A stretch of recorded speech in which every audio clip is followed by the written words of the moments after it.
एक जंगल में कालू कौवा रहा करता था। कालू कौवा अपने आप को बहुत बड़ा डॉन समझा करता था और तो और वो अपने आप को सबसे ज्यादा बलवान समझता था। एक दिन ऐसे ही वहाँ से बंटी कबूतर गुजर रहा था, वो भी फल लेके। कालू कौवा सीधा उसके पास जाता है। अरे वही मोटी चोंच वाले बंटी कबूतर, चल चल ये बड़ा सा आम का फल मुझे दे दे, मुझे बहुत जोर की भूख लगी है, जल्दी ला इधर, मुझे भूख लगी है। सोच क्या रहा है, लाना इधर देना, मुझे बहुत जोर की भूख लगी है, वरना तो जानता ही है। अरे अरे कालू भाई प्लीज प्लीज ये आम का फल मुझसे मत लीजिए कालू भाई।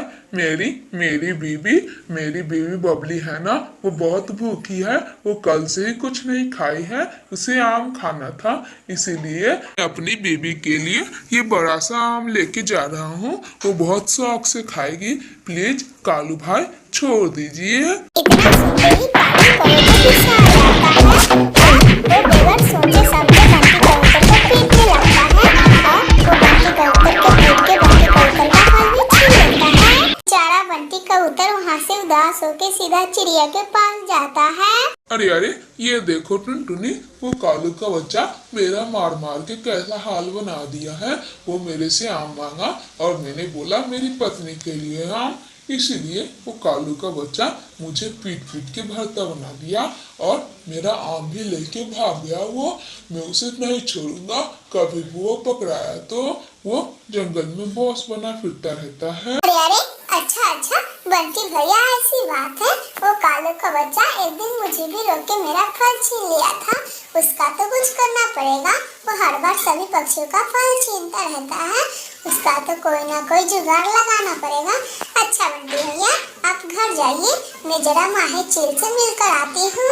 इतना कह के टुनटुनी चिड़िया वहाँ से सीधा माही चील के पास चली जाती है। अरे चिल्दी प्लीज हम लोग का आप मदद कीजिए, हम लोग भी आपका कभी मदद करेंगे। मेरे जंगल में एक कौवा रहता है, वो सारे पक्षियों को पीट के उसका दाना छीन लेता है। इसी बात को लेकर हम लोग बहुत परेशान हैं और हम लोग उस कौवे का कुछ कर भी नहीं पाते क्योंकि वो बहुत शक्तिशाली है। अरे क्या चिड़िया, वो मेरे से भी ज्यादा शक्तिशाली है, ऐसा हो ही नहीं सकता। मैं उसके सामने से फल लेके गुजरूंगी और वो मेरे को रोक कर दिखाए बस, तब मैं उसे बताती हूँ। अच्छा चिड़िया अब तुम जाओ घर, मैं उस कौवे के सामने से फल लेके गुजरूंगी, बस वो मुझे रोक दे और मेरा फल मांगे तो तुम देखना उस दिन के बाद वो कौवा जंगल में नजर ही नहीं आएगा। मैं उसे इतना पीटूंगी जो कह के माही चील जानबूझ के कौवे के सामने से फल लेके गुजरती है। कालू कौवा भी गुस्से में उस माही चील के पीछे पीछे फल छीनने चला जाता है। ओए माही चील, इतनी तेजी से तुम क्यों भाग रही हो? लाओ ये फल तो मुझे दे दो। मेरे से बगैर पूछे कोई जंगल में तू शब्द भी नहीं बोलता और तुम फल लेके भाग रही हो। रुको मैं तुम्हें बताता हूँ, रुको बस, तुम मुझे ये फल दे दो वरना मैं तुम्हें बहुत पीटूंगा। माही चील दे दो ये फल, अच्छे से बता रहा हूँ। अच्छा कालू कौवे तुम मुझे पीटोगे? आओ मैं तुम्हारा ताकत देख लेती हूँ, जल्दी आओ, मुझे पीटने की बहुत जल्दी हो रही है। कालू कौवे आओ मुझे पीट लो और मेरा ये फल छीन लो। जल्दी आओ कौवे, इतना लेट क्यों कर रहे हो? जल्दी आओ, मुझे पीट के मेरा फल छीन के भाग जाओ। सब बातें और वो माही चील को मारने चला जाता है, लेकिन वो खुद मर जाता है। माही चील कालू कौवे को इतना पीटती है कि कालू कौवा जंगल छोड़ के ही चला जाता है। मेरे प्यारे दोस्तों, अगर आप लोगों को ये कहानी अच्छी लगी हो तो प्लीज लाइक एंड सब्सक्राइब करके बेल आइकन दबाना ना भूलिएगा। आपका धन्यवाद। एक जंगल में दो विदेशी पक्षी आए थे। उसे एक रात किसी के घर में रहना था, इसलिए वो कौवे से बोलते हैं। वो पक्षी नखरेबाज थे, वो दूसरे जंगल जाके सबको उल्लू बना के चले आते थे। आज उसके चुंगल में गोरी कौवी और कालू कौवा फंसने वाले थे। सुनो कौवो, सुनो, क्या तुम एक रात मुझे अपने घर में रहने दे सकते हो? क्योंकि मेरे इस बैग में ढेर सारे पैसे हैं, इसीलिए मैं एक रात तुम्हारे घर में रहना चाहता हूँ। मैं तो पेड़ पे ही रह लेता, लेकिन मेरे इस बैग में बहुत सारे पैसे हैं, इसी बैग के वजह से मुझे किसी का घर में आसरा लेना पड़ रहा है। इतना सुनते ही कालू कौवे से आगे गोरी कौवी बोलती है, हाँ क्यों नहीं, हम तो हर एक पक्षी को अपने घर में आसरा देते हैं। आप भी चलिए, मेरा घर बहुत बड़ा है, आप लोग आराम से सो जाइएगा। चलिए। कौवे उन दोनों नए विदेशी पक्षी को अपने घर ले जाते हैं और घर जाके गोरी कौवी बोलती है, आप अपना बैग यहाँ पे धर दीजिए और आप आराम करने लगिए। नहीं, मुझे जूस पीना है। जूस है, मैं बहुत दूर से आया हूँ, मुझे जूस पिला दो। ये लो, पैसे निकाल लो मेरे बैग में से। नहीं, आप लोग तो मेरे मेहमान हैं। आप लोग कैसे अपना पैसा खर्च कर सकते हैं? आप लोगों को मैंने आसरा दिया है, सब कुछ खर्च करने का मेरा जिम्मेदारी है। हम दोनों अभी जाते हैं और आपके लिए जूस ले आते हैं, अनार का जूस, सबसे महंगा जूस। गोरी, ये दोनों पक्षी तो बहुत अमीर निकले। अब हम लोग इनका सारा बात मानेंगे और आखिर में इसका बैग ही चुरा के भाग जाएंगे और किसी दूसरे जंगल में मस्त नया जिंदगी काटते रहेंगे। गोरी कौवी और कालू कौवा उन दोनों विदेशी पक्षियों के लिए अनार का जूस ले आते हैं और उन दोनों को पीने के लिए देते हैं। रात हो जाती है, वो दोनों विदेशी पक्षी सो गए थे। कालू कौवा और गोरी कौवी उनका बैग लेके पेड़ पे जाके बैठ गए थे। अरे पति जी, ये पक्षी बहुत चालाक है, चलो हम लोग कल इसका बैग खोल के देखेंगे। इसने तो अभी ताला मार के रखा है, पहले इस ताले का चाबी लेंगे, वरना हथौड़े से तोड़ेंगे तो वो लोग जाग जाएंगे। पति जी, मुझे पैसों की जरूरत है, आप बैग में से मुझे 1 लाख रुपए दे दीजिए, जल्दी कीजिए। नीलो, ये क्या हुआ? मैंने तो बैग में ताला मारा था और चाबी घर ही भूल गया हूँ।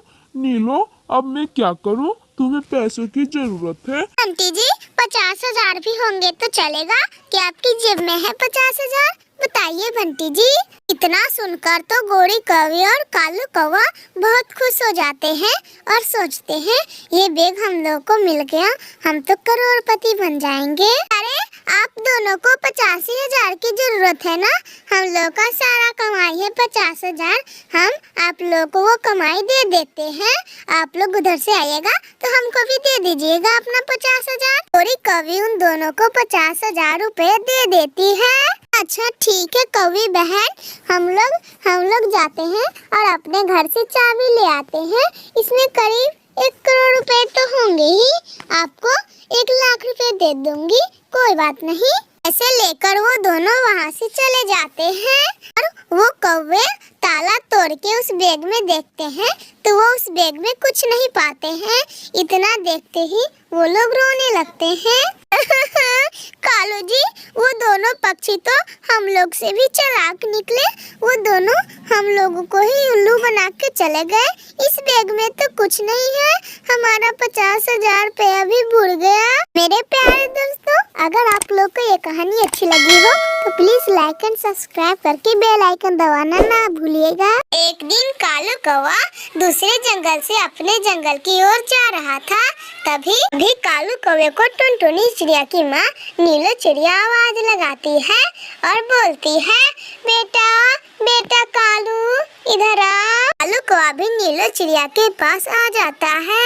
अरे कालू बेटा, ये लो, इस मटके में देसी घी के लड्डू है, मैंने अपनी बिटिया टुनटुनी के लिए बनाया है, लो तुम मेरी बिटिया को पहुंचाया, इसमें से होगा तो एक तुम भी खा लेना, चाहे टुनटुनी तुमको दे देगी। अरे हाँ माँ जी, इसमें मुझे क्या है, मैं यूँ दे आऊंगा आपकी बेटी को। लाओ ये मटका इधर दीजिए। कालू कौवे को तो वो लड्डू खुद खाना था, इसीलिए कालू कौवा इतना बढ़ चढ़ के बात कर रहा था और बोल रहा था, मैं तो यूँ दे आऊंगा आपकी बेटी को।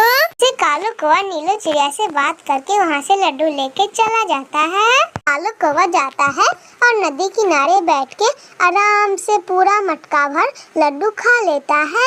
और नीलो चिड़िया अपनी बिटिया टुनटुनी को कॉल करके बात कर रही थी। अरे टुनटुनी बिटिया, मैं क्या बोल रही हूँ, वो देसी घी के लड्डू कैसे थे? मैंने अपने हाथों से बना के सिर्फ तुम्हारे लिए भेजी थी टुनटुनी बिटिया। वो अच्छे ही होंगे, मैं जानती हूँ, क्योंकि वो सिर्फ देसी घी का लड्डू था। क्या वो लड्डू मैंने कालू कौवे के हाथे भेज दी थी? अरे कौन लड्डू माँ जी? मुझे तो यहाँ कोई लड्डू वड्डू नहीं मिला। अच्छा, मैं अभी समझी, वो कालू का बच्चा वो सारा लड्डू अकेले ही खा गया। उसे तो सबक सिखाना ही पड़ेगा। ठीक है माँ, आप रख दीजिए फोन, उसे मैं देख लूंगी। इधर मैं उसको देखती हूँ। इतना कहके टुनटुनी चिड़िया गुस्से में वहाँ से सीधा मिठाई की दुकान की ओर जाती है। अरे बंटी भैया, चलिए मुझे आधा केजी गुलाब जामुन दीजिए। मुझे उस कालू के बच्चे को सबक सिखाना है, क्योंकि उसने आज मेरी माँ को ठगा है। उसको तो सबक सिखाना जरूरी पड़ गया है। अच्छा टुनटुनी, तो तुम कालू कौवे को सबक सिखाने के लिए गुलाब जामुन ले जा रही हो? अच्छा ठीक है, ले जाओ, लेकिन उसे अच्छी सबक मिलना चाहिए। वो सभी के साथ ऐसा ही करता है। एक बार मेरी बीबी ने भी अपने ननिहाल से मेरे लिए मिठाइयाँ भेजी थी, तो कालू का बच्चा खुद खा गया था। उसे तो अच्छी सबक देना। मिठाइयाँ लेकर टुनटुनी चिड़िया अपने घर की ओर चली जाती है। मिठाई अपने घर में धरने के बाद टुनटुनी चिड़िया वहाँ से सीधा बुलबुल डॉक्टर के पास जाती है। अरे बुलबुल बहन, वो क्या है ना, तुम मुझे जल्दी से एक पेट खराब होने वाली दवाइयाँ दे दो। उस कालू के बच्चे को मुझे सबक सिखाना है, क्योंकि उसने आज मेरी माँ को ठगा है, कल वो किसी और को ठगेगा, इसीलिए उसको अच्छी सबक सिखाना है।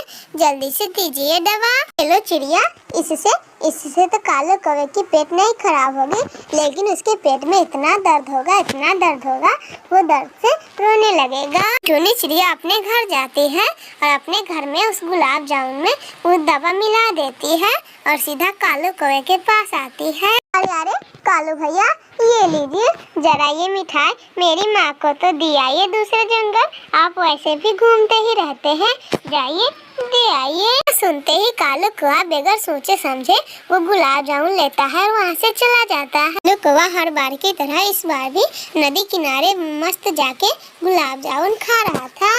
उसके पेट में दर्द उखड़ जाता है और वो रोने लगता है। बाप रे, मेरे पेट में इतना दर्द क्यों हो रहा है? बाप रे, कोई बचाओ, मुझे बचाओ। मेरे पेट में दर्द हो रहा है। अभी वहाँ पर टुनटुनी चिड़िया आती है। अरे कालू भैया, आपको तो मेरी माँ के देसी घी के लड्डू खाने में बहुत मजा आया होगा, तो जरा मेरे हाथ का भी गुलाब जामुन चख के देख लीजिए, ये भी बहुत टेस्टी होगा। ना कह के टुनटुनी चिड़िया वहाँ से चली जाती है। मेरे प्यारे दोस्तों, अगर आप लोगों को ये कहानी अच्छी लगी हो तो प्लीज लाइक एंड सब्सक्राइब करके बेल आइकन दबाना ना भूलिएगा।